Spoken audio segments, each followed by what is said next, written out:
Petrol અને diesel બચાવવું જોઈએ. બાળ વાર્તા. એક સુંદર ગામમાં આરવ નામનો હોશિયાર છોકરો રહેતો હતો.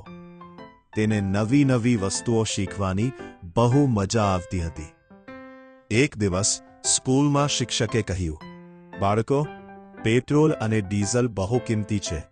જો આપણે તેને બગાડીએ તો ભવિષ્યમાં મુશ્કેલી પડી શકે. આરવે વિચાર્યું, હું તો રોજ પપ્પા સાથે સ્કૂટર પર જાઉં છું.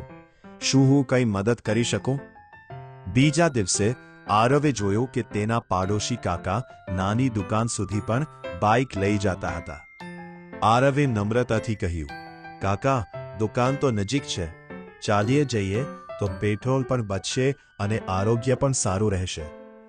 કાકા હસ્યા અને બોલ્યા, વાહ આરવ, તું તો બહુ સમજદાર છે. થોડા દિવસ પછી ગામમાં ઈંધણ બચાવો અભિયાન રાખવામાં આવ્યું. આરવે પોતાના મિત્રો સાથે પોસ્ટર બનાવ્યા. એક પોસ્ટર પર લખ્યું, જ્યાં શક્ય હોય ત્યાં પગપાળા જાઓ. બીજા પોસ્ટર પર લખ્યું, એક સાથે મુસાફરી કરો, પેટ્રોલ બચાવો. બધા બાળકો ગામમાં ફરીને લોકોને સમજાવતા હતા. એક દિવસ આરવના પપ્પા સ્કૂટર ચાલુ રાખીને મિત્ર સાથે વાત કરી રહ્યા હતા. આરવે તરત કહ્યું, પપ્પા, સ્કૂટર બંધ કરો ને, આમ પેટ્રોલ બગડે છે. પપ્પાએ પ્રેમથી કહ્યું, ખૂબ સારું યાદ અપાવ્યું બેટા. ધીમે ધીમે આખું ગામ બદલાવા લાગ્યું.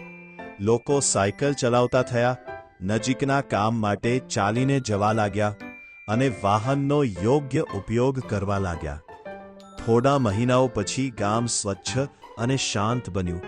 હવામાં પણ તાજગી વધી ગઈ. સ્કૂલના કાર્યક્રમમાં સરપંચે કહ્યું, આ બદલાવનું સાચું શ્રેય આરવ અને બાળકોને જાય છે. બધાએ તાળી પાડી. આરવ ખૂબ ખુશ થયો. આ વાર્તા પરથી આપણને એ શીખવા મળ્યું કે પેટ્રોલ અને ડીઝલ બચાવવું એટલે પૈસા બચાવવું, પ્રકૃતિ બચાવવું, આની ભવિષ્ય સુરક્ષિત બનાવવું.